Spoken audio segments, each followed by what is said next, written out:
darator tiga ayo. Bakar fubia tiap. Korku darat darne. Ate dönün sen. Evet.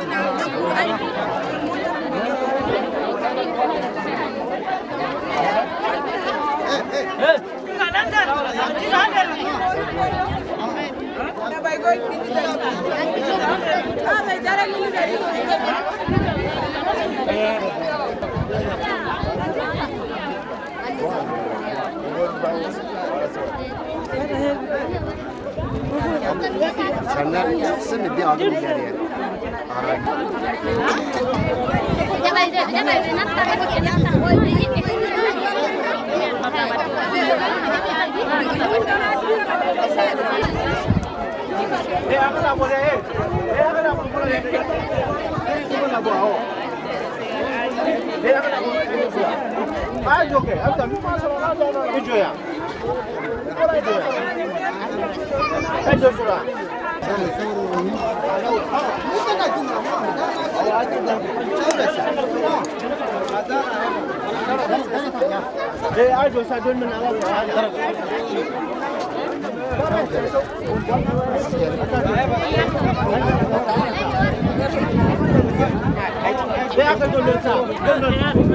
Uluslararası Yardım Kuruluşu Avrupa Yetim Eli olarak Batı Afrika'nın Mali ülkesindeyiz inşallah.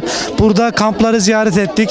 Bizlere bağışta bulunan, nakit bağışında bulunanların bizlere verdiği paraları biz geldik burada kamplarda ihtiyaç sahibi olan mağdurlara, mazlumlara dağıttık inşallah. Allah Avrupa'daki Müslümanlardan razı olsun inşallah.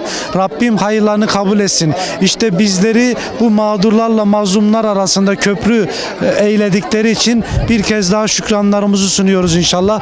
Allah razı olsun. İşte bize verdikleri emanetleri buradaki mağdurlara nakit olarak dağıttık inşallah.